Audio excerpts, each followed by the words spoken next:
어제 예배 오직 전 복음의 능력의 사람이 되자. 할렐루야. 오늘 제목은 진짜 할례, 하나님께서 인정하심이라는 제목을 가지고 하나님 말씀을 증거하도록 하겠습니다. 오늘 말씀의 전제는 유대인의 할례를 이야기하고 있습니다. 유대인은 자녀를 낳으면 낳은 지 8일 만에 할례를 합니다. 요즘 의학용어로 이야기하면 남자들이 포경 수술이에요. 포경 수술. 그것을 합니다. 근데 이게 우리는 단순한 건강을 위해서 하지만 유대인에게는 이게 굉장히 중요한 믿음의 고백이고, 그리고 그것이 징표고, 그리고 하나님께서 우리를 알아보는 표적이에요. 표적. 그래서 뭐 아브라함에게 주셨던 거나 또는 노아에게 주셨던 무지개의 표나 똑같은 개념입니다. 그래서 이것이 있냐 없냐는 하나님의 백성이다 아니다의 증표예요. 증표. 굉장히 중요한 거죠. 그러나 이게 이제 사도의 시대로 넘어와서 예수의 시대로 넘어와서 진정한 이 할례가 뭐냐, 다시 우리로 이야기하면 진정한 세례가 뭐냐 이거예요. 그것을 유대인의 할례를 통해서 설명하고 있는 것입니다. 그게 바로 로마서 2장의 내용입니다. 우리가 수요예배 때는 로마서 설교를 계속하고 있죠. 네 번째 시간을 지금 가지고 있습니다. 그래서 이 진짜 할례가 뭐냐, 진짜 할례, 간단하게 하나님께서 하신 세례가 뭐냐, 하나님께서 인정하시는 진정한 할례는 그러면 무엇이냐라는 것입니다. 진정한 할례는 바로 지금은 은혜의 시대, 성령의 시대, 예수의 시대지요. 그래서 바로 그 할례 안에는 예수를 믿는 것과, 그리고 우리 안에 있는 그 믿음의 선물, 은혜가 주어지는 것과, 그리고 성령의 인침을 통하여 성령의 권능의 증거와 행함이 이 유대적 할례와 만나야 돼요. 이 만나지 않으면 되지 않죠. 그러나 중요한 것은 우리도 그 할례를 반드시 해야 되느냐, 이제는 그런 것이 아니라는 것입니다. 그러나 그 의미는 바로 오늘 본문에 결론적인 답이 나와 있죠. 마음에 받아야 된다. 두 번째로는 영에 있다. 이렇게 말하고, 세 번째로는 사람이 인정하고 안 인정하고는 중요한 게 아니다. 하나님이 이것을 인정해 주셔야 된다. 하나님이 이것을 칭찬해 줘야 된다. 그래야 그것이 진짜 할례다는 거죠. 그리고 이 전체적인 맥락은 오늘 첫 부분, 이면적 유대인이며, 무슨 이야기냐면은 외형적, 보여지는데 할례를 하는 것이 중요한 게 아니라 보여지지 않는 내면의 할례를 해야 그것이 진짜다. 너희들이 진짜 유대인의 그 모습을 주장한다면 진짜 유대인은 외형에 있지 않고 내면에 있다는 겁니다. 그러므로 우리의 참된 그리스도인의 모습도 외형에 있지 않고 내면에 있어야 된다는 거죠. 그러나 우리는 여기에 더해지는 것은 영이 함께 해야 되고, 성령과 내 영이 살아 있어야 되고, 그리고 거기에 하나님이 칭찬에 있어야 된다는 겁니다. 이미 결론을 이야기했죠. 근데 왜 그러는가 하는 것을 로마서 2장, 그 다음에 기타 로마서의 부분을 가지고 이 결론을 이끌어 보려고 합니다. 오늘 본문에 보니까 표면적 이 유대인이 아니고 육신의 할례가 아니다는 거예요. 그 이유가 한 네 가지 정도 오늘 본문에서 이야기하고 있습니다. 오늘 본문 전체의 내용은 17절, 2장 17절에서 29절까지의 내용을 가지고 하는데, 먼저 17절에서 20절 읽어보겠습니다. 유대인이라 불리는 내가 율법을 의지하며 하나님을 자랑하며 율법의 교훈을 받아 하나님의 뜻을 알고 지극히 선한 것을 분간하며 맹인의 길을 인도하는 자요, 어둠에 있는 자의 빛이요, 율법에 있는 지식과 진리의 모범을 가진 자로서 어리석은 자여 교사요, 어린 아이의 선생이라고 스스로 믿으니.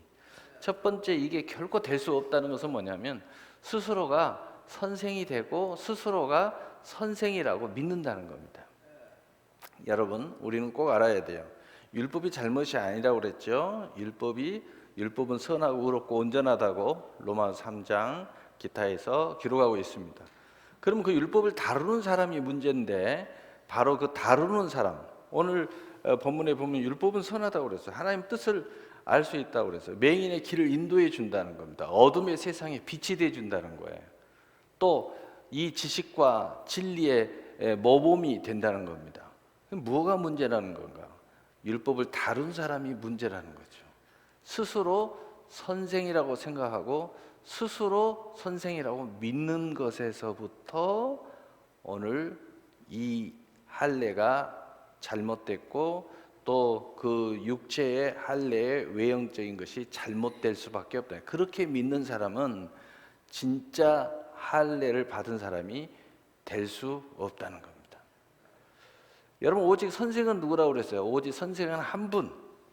오직 우리의 선생은 한 분. 여러분, 하나님인 것을 믿으시길 바랍니다. 하나님 외에 내가 선생이야 라고 주장을 하면서 스스로 자신을 믿고 자신의 중심으로 성경을 보는 순간, 선생의 위치로 성경을 보는 순간, 가르치려고 하는 순간, 그 사람은 이미 할례 받은 사람이 아니라는 겁니다. 왜냐? 바로 그 순간 할례 아닌 모습이 드러나도록 되어 있다는 거죠. 거듭나지 못한 모습들이 드러난다는 거예요. 그 순간 너는 그래서 아니구나 하는 것이 만천하에 알려진다는 거예요. 자, 그 이유들이 계속해서 나옵니다. 두 번째로 로마서 2장 21절에서 우리 24절 우리 읽어보면, 그러면 다른 사람을 가르치는 내가 내 자신은 가르치지 아니하느냐? 도둑질하지 말라 선포하는 내가 도둑질하느냐? 간음하지 말라 말하는 내가 간음하느냐? 우상을 가증히 여기는 내가 신전 물건을 도둑질하느냐?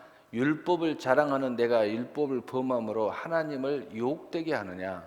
기록된 바 같이 하나님의 이름이 너희 때문에 이방인 중에서 모독을 받는도다. 바로 왜 그럴 수밖에 없느냐? 그것은 두 번째 이유가 바로 그 율법의 선함, 의롭고 온전함, 또 가르치는 선생의 위치로서 또 옳다고 주장하고 그것이 옳다고 말하는 바로 그것으로서 네 자신에게서부터 이 모든 것이 다 무너져 버렸다는 거예요. 그런데 결정적인 건 뭐냐? 바로 하나님의 이름을 욕되게 한다는 거예요. 하나님의 이름을 욕되게 하는, 이상하다. 참 이상하죠. 가르치는 것은 옳은데, 말하는 것은 옳은데 어떻게 하나님의 이름을 욕되게 할까? 가르치는 사람이 그 가르치는데 자기가 스스로 선생이라고, 나는 스스로 옳다고, 나는 절대로 오점과 흠이 없는 보혜사라고 또는 예수라고 스스로 주장해 버리면은 바로 거기에서부터 너 때문에 하나님의 이름이 욕되게 되고 모독을 받는다는 거예요. 모든 것의 실체가 무너진다는 거예요. 그래서 우리는 가르치는 자나 받는 자나 여기 있는 주의 종이나 여러분은 하나님 앞에 다 똑같이 성도인 것을 고백해야 돼요. 성도인 것을 고백하라는 건 뭐예요? 하나님의 부름을 받아 은혜로 말미암아 하나님의 자녀가 되었다는 거죠. 우리가 스스로 의롭다 될 수 없다는 거예요. 우리는 스스로 그런 것들을 주장하면, 내가 선생이라고 말하면서 스스로 나를 증거하려고 자꾸 하면, 예수를 증거해야지, 하나님을 증거해야지, 하나님의 말씀을 증거해야지, 나의 자랑거리를 증거하려고 하는 순간부터 하나님의 이름이 욕되게 된다는 겁니다. 나 때문에, 당신 때문에, 바로 그 사람 때문에 교회가 욕을 얻어먹고 하나님이 욕을 얻어먹는다는 거예요. 바로 그것 때문에 절대로 내면적인 거듭남이 있어야지, 할례를 받아야지 외적인 모습 가지고는 될 수가 없다는 거예요. 또 세 번째 이유를 계속 이야기해요. 로마서 2장 25절에서 26절. 내가 율법을 행하면 할례가 유익하나 만일 율법을 범하면 내 할례는 무할례가 되느니라. 그런즉 무할례자가 율법의 규례를 지키면 그 무할례를 할례와 같이 여길 것이 아니냐. 내가 할례를 받았어. 이거 외적인 거죠. 그런데 네가 율법을 범했어. 그러면 실제는 할례를 받았지만 영으로는 할례를 안 받은 거하고 똑같다는 겁니다. 그러나 만일에 네가 할례를 안 받았어. 그런데 율법을 100% 행했어. 그러면 할례를 안 받았어도 할례를 받은 것과 같다는 거예요. 그 말은 뭐냐? 진짜는 바로 그것을 지키고 행하는 것에 있다는 거예요. 진짜는 거기에 있는 거지. 나 이거 증명서 있어. 증명서만 갖고 있는다고 되는 게 아니라는 거예요. 그래서 오늘날로 이야기하면 진짜는 뭐냐? 믿음에 있다는 거죠. 믿음은 뭐예요? 나는 안 되는데 하나님의 은혜로 됐다는 것을 계속 고백하는 거죠. 내가 믿음으로 기도했다. 이건 뭐예요? 나는 안 되는데 하나님이 해주면 된다 하고 기도하는 것 보고 믿음으로 기도한다는 뜻이죠. 믿음으로 예배드렸다. 우리는 온전하지 못해서 하나님 앞에 예배를 드려도 하나님이 온전히 받아들일 수가 없죠. 우리는 죄의 투성이고 온갖 더러움이 투성이니까 하나님의 앞에 들어올 때는 거룩함과 정결함과 의로움으로 들어와야 되는데, 근데 믿음의 제사는 하나님 받아주시죠. 왜냐하면 나는 이렇지만 예수의 피의 공로에 의지하여 성령의 소욕을 따라 영과 진리로 예배를 드리니까 그것이 믿음을 의롭다함을 얻는 예배가 된다는 거죠. 바로 그겁니다. 네 번째 계속 이야기합니다. 로마서 2장 27절 우리 함께 읽어보겠어요. 시작. 또한 본래 무할례자가 율법을 온전히 지키면 율법 조문과 할례를 가지고 율법을 범하는 너를 정죄하지 않겠느냐. 아멘. 무할례자가 율법을 온전히 지키면 율법 조문과 할례를 가지고 율법을 범하는 너를 정죄하지 않겠느냐. 다시 말해서 우리 교회와 아무 상관이 없어요. 예수도 안 믿어요. 그런데 내가 막 어마어마한 이야기를 해요. 그런데 율법을 범해. 그러면 전혀 상관없는 이방인들이 너를 보고 아이고 너나 잘해라 그러지 않겠냐 이 말이에요. 너나 잘해라. 그래서 말만 앞서갖고는 절대 전도를 못합니다. 그래서 성경에 믿음 없는 남편을 구원하기를 원하면 아내들이요 입바구 하지 말고 행함으로 본을 보여라. 그래야 너의 남편을, 너의 사랑하는 네 남편을 구원할 수 있다. 요걸로 하지 마라. 그 이야기하고 똑같은 이야기죠. 그래서 안 된다는 겁니다. 그래서 이 말은 뭔 말이에요? 지금까지 한 이야기는 뭔 말이에요? 그러면 내면적인 할례를 받았다면 절대로 이런 모습을 갖지 않는다는 뜻이에요. 그래서 이걸 한마디로 이야기하면 예수님이 그랬잖아요. 나는 온유하고 겸손한 이 멍에를 메고 내게 배워라. 진짜 내면적 할례를 받은 사람은 이 모든 것이 은혜로 되어졌기 때문에 나를 자랑하지 않아요. 예수를 자랑하고 하나님의 사랑을 자랑하고 하나님의 거저준 선물을 자랑하죠. 그러니까 온유하고 겸손할 수밖에 없죠. 스스로 선생이라고 말하지도 않고 율법의 행을 자랑하지도 않고 이 지금까지 말한 이 모든 모습들의 그 겸손과 온유한 모습으로 반대의 모습을 드러내겠죠. 모든 영광을 하나님께. 그래서 성경에 너희가 말이나 일이나 무엇을 하든지 예수 이름으로 하라. 은혜를 아는 자는 이 말에 아멘 할 수밖에 없어요. 너 먹든지 마시든지 무엇을 하든지 하나님의 영광을 위해서 하라 라는 것도 그 하나님의 은혜와 사랑과 거저 주신 선물을 받은 사람들은 마땅히 하나님의 영광을 위해서 모든 일을 하게 되어 있어요. 그렇게 되게 돼 있죠. 그래서 항상 기뻐하라. 우리가 기뻐하지 않을 이유가 어디 있어요? 내게 공로가 있어서 기뻐하라는 게 아니에요. 여러분이 세상에 공로가 있고 내게 있어서 기뻐하라는 사람들은 내가 기뻐할 게 어디 있어? 이렇게 이야기해요. 그러나 이 하나님의 은혜로 말미암아 기뻐하라는 뜻입니다. 앞으로 그렇게 될 줄 믿고 기뻐하라는 거예요. 그러니까 하나님의 은혜를 생각하면 항상 기뻐함이 되죠. 범사에 감사하라. 범사에 감사가 되죠. 예. 쉬지 말고 기도해라. 쉬지 말고 기도가 되죠. 모든 게 하나님으로부터 온다는 사실을 아니까 우리가 열심히 기도해야 되지 않겠습니까? 열심히 기도하게 돼 있죠. 그래서 너희가 하나님 앞에 은혜를 받으려면 은혜의 보좌 앞에 담대히 나아갈지니라. 하나님 앞에 열심히 나오게 돼 있죠. 예, 그렇게 되게 돼 있는 거예요. 예, 그래서 절대 우리하고는 교만하고는 안 맞는 겁니다. 하나님 자랑하고 내 삶에 모든 하나님의 은혜와 간증과 증거는 있지만 나를 증거하는 것은 없어요. 예, 그것은 바로 할례를 받지 못하는 것을 스스로 드러내고 있는 거죠. 드러내고 있는 거야. 예. 자, 그러면 오늘 다시 본문으로 돌아가서 이면적 유대인의 할례는 마음에 해라, 영에 있고 율법의 조문에 있지 않다라는 것을 이제 우리가 결론을 내는데, 그러므로 로마서 10장 9절 10절은 이렇게 말합니다. 마음에 하라는 것은 뭐냐? 내가 만일 내 입으로 예수를 주로 시인하며 또 하나님께서 그를 죽은 자 가운데서 살리신 것을 내 마음에 믿으면 구원을 받으리라. 사람이 마음으로 믿어 의에 이르고 입으로 시인하여 구원에 이르느니라. 믿음의 마음을 잡수셔야 된다는 거야. 마음으로부터 내가 주님을 믿습니다. 이렇게 돼가지고 입술로 말하고 행동을 해야 구원이 있다는 겁니다. 구원이. 그것이 진정한 그리스도인의 모습이라는 겁니다. 그러면 이 마음은 어떻게 이루어지는가?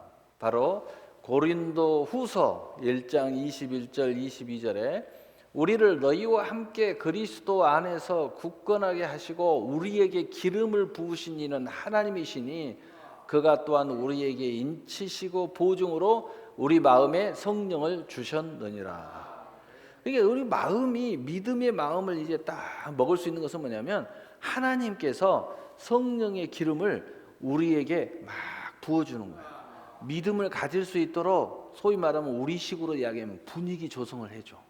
그래서 마음이 이제 하나님을 믿고 예수를 믿고 그 말씀이 받아지도록 기름을 막 부어요. 그때 동시에 어떤 일이 일어나냐? 성령이 우리 마음에 들어가지고 그 분위기와 함께 기름 부음과 함께 내가 이제 아멘, 내가 이제 믿어야 되겠다 할 때 성령이 그냥 내 마음 안에서 인을 딱 쳐버리는 거예요. 그러면서 이제 예수를 믿어야 되겠다, 믿었다, 나는 믿습니다 하고 믿음이 쫙 들어오는 거예요. 그런데 믿음이 들었다고 해서 성경이 다 믿어지지 않잖아요. 또 어떤 경우든 믿음으로 생각하지 못하잖아요. 왜냐? 믿음은 있지만 삶의 적용을 아직 못하기 때문에. 다시 말해서 어린아이가 태어났다고 처음부터 달리기 할 수 있어요? 걸음걸이도 못해요. 말도 못해요. 눈도 제대로 못 맞춥니다. 그런데 어느 정도 시간이 지나서 성장하면 이제 걸음걸이도 하고 뛰기도 하고 스스로 밥도 먹고 나중에는 또 자식도 낳기도 합니다.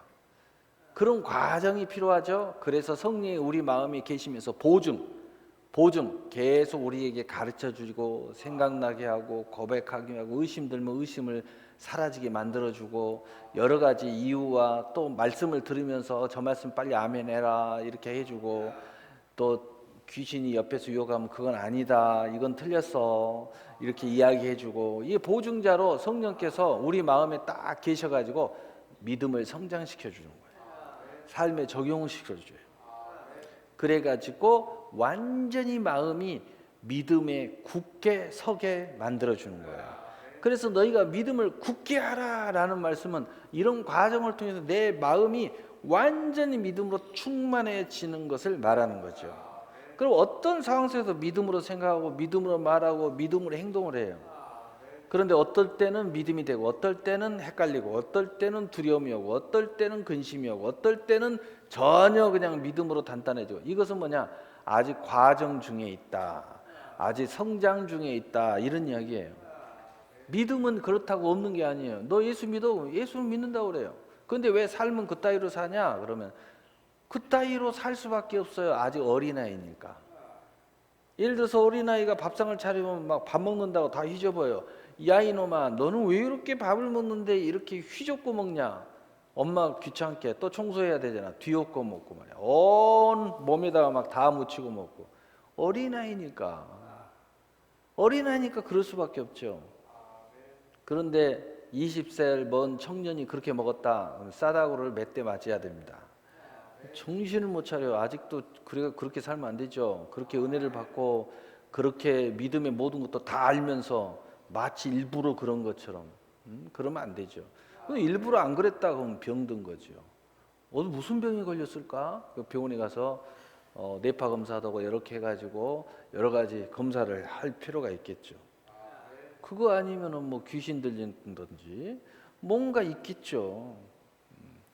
여러분, 그래서 우리가 마음의 할례를 받았다는 것, 이면적 유대인이라는 것은 바로 이런 과정을 통해서 우리가 마음으로부터 믿음을 굳세게 갖는 거예요. 자, 그 다음에 영에 있고 율법의 조문이 있다고는 안 했어요. 그러면은 이미 이 부분은 이야기했어요. 영, 성령, 하나님의 그리스도의 영이 기름 부음. 그러면 여기서의 영에 있다는 것은 바로 우리의 영이라는 거죠. 다시 말해서 마음이 할례 받은 사람들은 내 영이 있다는 거예요. 그래서 로마서 8장 9절 10절 우리 함께 읽어보겠어요. 시작.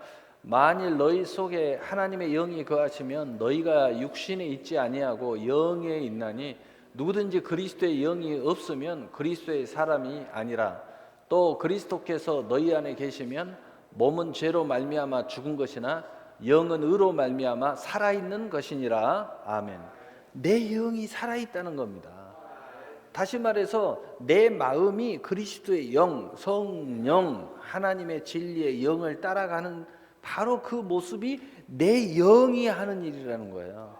그러므로 당신은 당신의 이상, 이 머리 두뇌, 이 생각이 하는 것 같지만 그것이 아니라 바로 당신 안에 그 영은 의로 말미암아 살아서 이렇게 한다는 거예요. 그것이 당신의 영이라는 거예요. 그러니까 성령을 쫓아간다, 말씀에 아멘한다, 또 어느 그리스도를 우리가 받아들인다, 영접한다, 그 일을 믿는다. 그것은 뭐냐면 당신이 이상적으로, 이론적으로, 생각으로 이렇게 의지적으로 한 것 같지만은 바로 당신 안에 살아있는 그 영이 하고 있다는 거예요. 바로 그 영, 바로 그 영이 살아있는 사람이 바로 할례 받은 사람이라는 거예요. 바로 거듭난 사람이에요. 바로 그 사람이 그리스도인이라는 거예요. 그러니까 우리 마음이 믿음의 마음을 확실하게 가지면 바로 그 마음의 움직임과 모든 것이 바로 영이 살아서 움직이는 거고, 바로 그 영이 살아서 움직이는 것은 바로 성령과 그리스도의 영과 하나님의 기름 부음과 일체성을 가지고서 믿음의 진보를 이루어 가는 바로 그 역사다는 겁니다. 이것이 진정한 세례 받은 자요, 이것이 진정한 할례 받은 자라는 거예요. 진짜 할례 받은, 진짜 꼭 유대인으로 표현하면 그것이 진짜 유대인이라는 거예요. 우리가 그게 바로 진짜 그리스도인이라는 거죠. 바로 이러한 사람을 하나님이 칭찬하신다는 거예요. 그 칭찬이 사람에 있지 않고 그것을 하나님이 칭찬한다, 그것을 하나님이 인정하신다는 겁니다. 그래서 이런 사람은 베드로전서 1장 6절, 그러므로 너희가 이제 여러 가지 시험으로 말미암아 잠깐 근심하게 되지 않을 수 없으나 오히려 크게 기뻐하도다. 자, 코로나19가 우리에게 환난을 주고 있어요.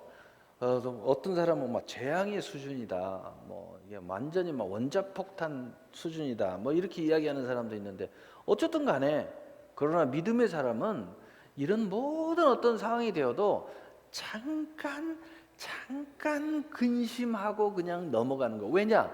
우리는 그 다음에 하나님의 약속의 소망이 있기 때문이에요. 따라서 합시다. 다 지나간다. 우리는 그걸 다 알고 있어요. 그래서 오히려 잠깐 근심하게 되지 않을 수 없어요. 이것 때문에 근심하죠.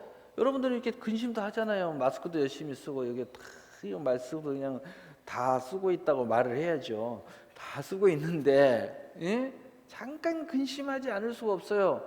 그러나 오히려 기뻐하는 것은 더 크게 기뻐한다는 거예요. 오히려 이것 때문에 우리에게는 기회가 온다.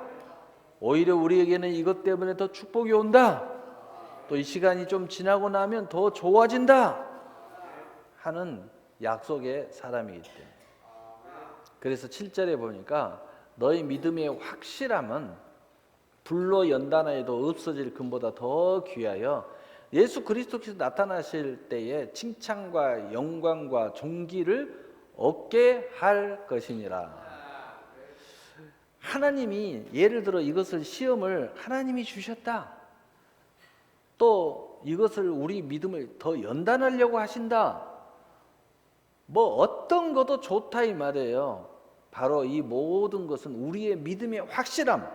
이 믿음의 확실함은 뭐예요? 할례 받은 믿음, 세례 받은 믿음, 거듭난 믿음, 영이 살아있는 믿음은 결국은 칭찬과 영광과 존귀를 얻게 할 것이라는 거예요. 어떤 상황이 돼도 칭찬과 영광과 존귀를 얻게 만들어준다는 거예요. 축복으로 전환시켜 버린다는 거죠. 얼마나 놀라운 거예요. 그래서 우리의 믿음의 확실함이 중요한 거예요. 할례가 중요한 겁니다. 세례가 중요한 거예요. 거듭난 믿음은 중요한 거예요. 내 마음이 그런 마음을 먹어야 돼요. 내 영과 함께 하나가 돼가지고 성령의 소욕을 쫓아가야 되는 거예요. 그러면 오히려 이것이 완전히 칭찬과 영광과 존귀를 얻게 만들어준다. 그것이 시험이든 그것이 뭐 재앙이든 그것이 환난이든 하나님이 불과 같은 연단이든 어떤 거든 다 좋다 이거예요. 믿음이 확실한 모습만 가지고 있으면, 거듭난 모습만 가지고 있으면 오히려 이 모든 상황이 칭찬과 영광과 존귀를 우리가 갖도록 얻도록 만들어 버린다는 거예요. 그래서 이 사람은 절대 안 된다. 그래서 로마서 8장 13절 너희가 육신대로 살면 반드시 죽을 것이로되 영으로서 몸의 행실을 죽이면 살리니. 여러분 코로나19든 뭐 연단이든 무엇이든 이것을 대처하는 것이 믿음으로 대처를 해야지 육신으로 대처하면요 그것 때문에 좋은 결과가 안 나온다는 거예요. 그래서 11절 14절 예수를 죽은 자 가운데서 살리신 이의 영이 너희 가운데 거하시면 그리스도 예수를 죽은 자 가운데 살리신 이가 너희 가운데 거하시는 그 영으로 말미암아 너희 죽을 몸도 살리시리라.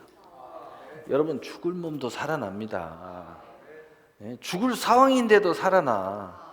이미 그냥 어떤 상황이 돼가지고 오늘날 죽는데도 살아난다니까. 그러면 14절에 무릇 하나님의 영으로 인도함을 받는 사람은 곧 하나님의 아들이라. 그래서 우리는 믿음의 확실함으로 영의 인도로 지금 이것이 중요한 거예요. 이게 중요한 겁니다. 그래서 제가 늘 이야기하잖아요. 예수 믿는 사람들은 어떤 상황이 벌어지든 믿음으로 대처하면 그것이 새로운 기회가 될 거라고. 새로운 기회가 될 거예요. 새로운 도전의 문이 열리는 거예요. 그러나 우왕좌왕하면서 세상 사람들과 똑같이 우왕좌왕하고 두려워하고 그러면서 벌벌벌 떨고 스스로 손과 발을 다 묶어버리고 아무것도 안 하고 주저앉아 있으면요 뭐 하겠어요. 인생 뭐 아무 소망이 없는 거죠. 날마다 절망 가운데 있을 수밖에 없죠. 그러면서 TV 보면서 오늘은 몇 명 죽었네. 아이고 그러고 있어요. 옆에 누가 뭐 가르쳐 주라고 그랬나? 대전에 한 명 늘었대. 그러면서 그 한 소리한테 유성만 계속 늘어나네. 그럼 거기만 쳐다보고 있어. 계속 그게 안 좋은 곳에 집중하면은요, 그 문제입니다. 여러분 주식도요, 계속 쳐다보면은 그 투기야, 투기. 그런데 투자를 하는 사람은요, 날마다 볼 필요가 없잖아요. 내가 투자해놨으니까. 투자와 투기는 상당히 다릅니다. 투기는요, 어찌할 바를 몰라.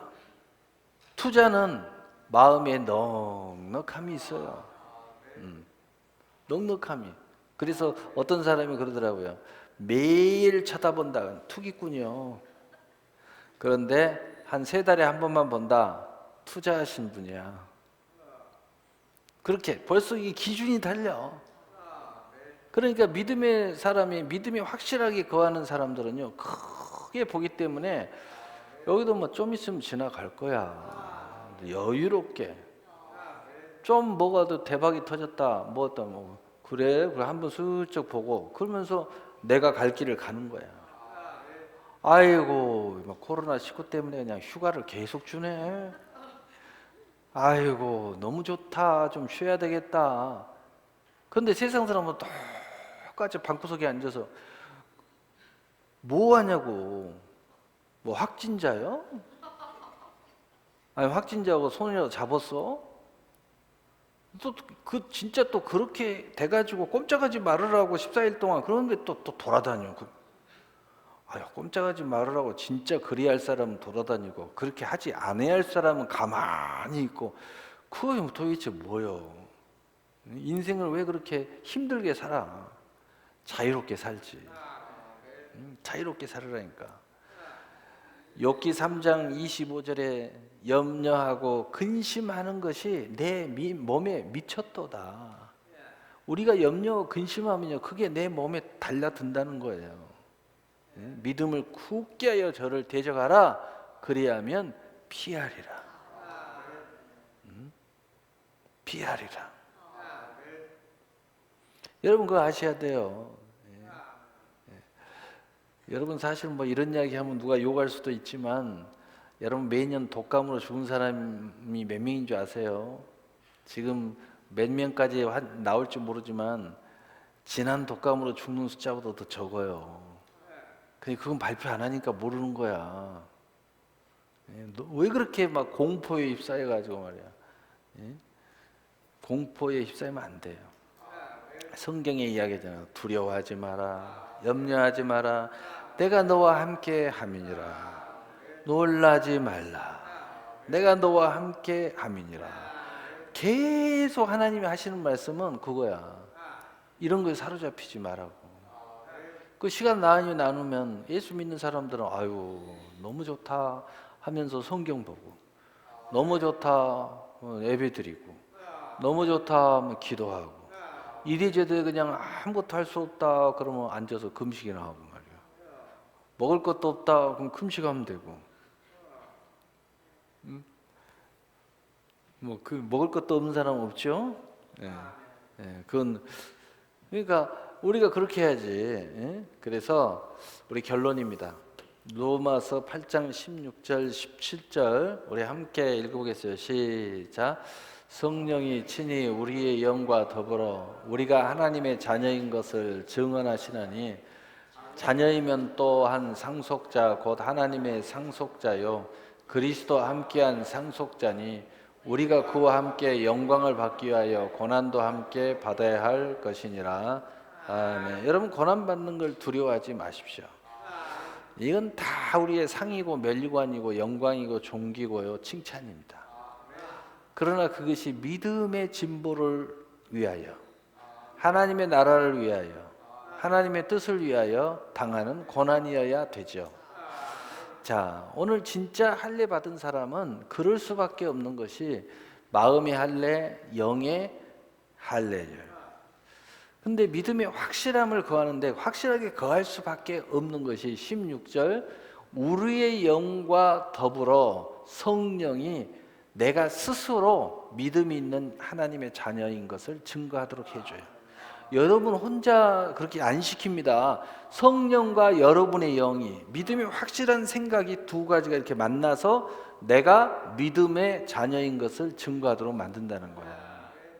그러니까 여러분 애로워하지 마세요. 성령이 함께 해줘요. 여러분의 믿음의 고백을 함께 해준다고요. 함께 해줘요. 그리고 또한 그 자녀의 상속자, 하나님의 상속자, 그리스도와 함께한 상속자가 되게 만들어줬다. 그러니까 우리가 상속도 너 혼자 받아가 아니라 그리스도가 함께 받도록 해주시는 거예요. 그리스도와 함께 받도록 해주셔요. 그래서 우리는 바로 하나님의 자녀의 권세를 갖게 된 사람들이다. 그래서 요한복음 1장 12절 영접하는 자 곧 그 이름을 믿는 자에게는 하나님의 자녀가 되는 권세를 주셨으니, 진짜 할례는 바로 이것이 믿어지고 이것을 고백하고 이것을 선포하고 그렇게 살아가는 사람들이에요. 이렇게 살아가는 사람들은 언제나 두려움과 염려에서 해방됩니다. 언제나 미래의 소망이 있습니다. 지금 어떠한 환난을 당하나 재앙을 당하나 공고를 당해도 잠깐 근심하지 않을 수 없으나 도리어 더 크게 기뻐합니다. 왜냐하면 이후로 그것이 어떤 거든 하나님은 우리에게 더 큰 칭찬과 존귀와 영광으로 우리에게 갚아 주실 줄 우리는 믿기 때문이고, 그 약속이 우리 안에 있기 때문입니다. 여러분, 믿음은 진짜 확실함에 거해야 됩니다. 그것이 거듭남의 모습이고 또 세례받은 자의 모습이고 진짜 할례받은 진짜 이면적 유대인의 모습이고, 이것이 바로 그리스도인의 모습입니다. 이 참된 그리스도인의 모습을 갖는 그 마음의 영의 믿음의 확실함에 거하는 여러분이 되시기를 예수님의 이름으로 축복합니다.